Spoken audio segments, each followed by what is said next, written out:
संत के श्राप भी आशीर्वाद होते हैं। अच्छा, एक विनोद की बात बताऊं। एक बार एक संत भगवान घर घर भिक्षा मांग रहे थे। भिक्षा दे एमाई, एमाई भिक्षा लाओ भिक्षा।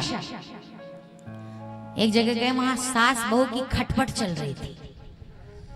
अच्छा, कहानी में तो ये सब नहीं होता है ना, सास बहू की खटपट तो नहीं चलती ना, होती है। अच्छा, एक माता जी कह रही है होती।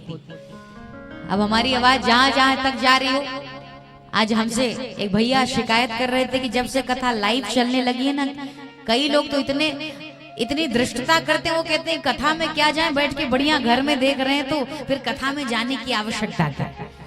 तो कोई बात नहीं, इसका एक वो दुकान भी चला रहे हैं, कथा भी सुन रहे, कोई बात नहीं।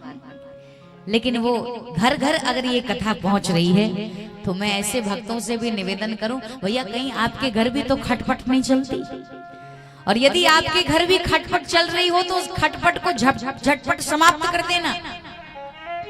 एक महात्मा जी आए और आकर के कहते हैं भिक्षा दे माई, ए माई भिक्षा लाओ भिक्षा। और सास बहू की खटपट चल रही थी। इतने में सासू माँ जो थी वो गोबर का जो पोता होता है ना, जो कच्चे घरों में लगाते हैं, अब आप जो कहते हो, गोबर का पोता लगा रही थी सास, गोबर का पोता, और अंदर से सास बहू की खटपट चली रही थी।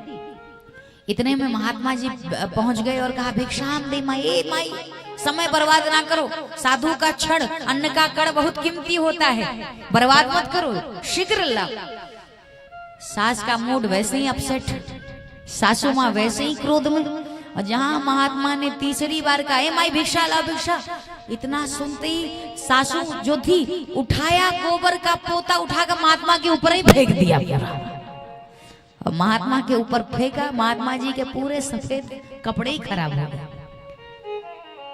क्या शब्द है महात्मा के, संत के शब्द देखो। माता संत ने कहा ए माई, क्रोध नहीं आया उनको, बल्कि वो कहते माता तुमने हमें पोता दिया है, मेरा भगवान तुझे पोता दे, बस इतना ही चाहता हूं, मेरा भगवान तुझे पोता। कौन होगा संत जैसा? और संत के वाक्य कभी झूठे नहीं होते, याद रखिएगा। संत के शब्द कभी झूठे नहीं हो सकते।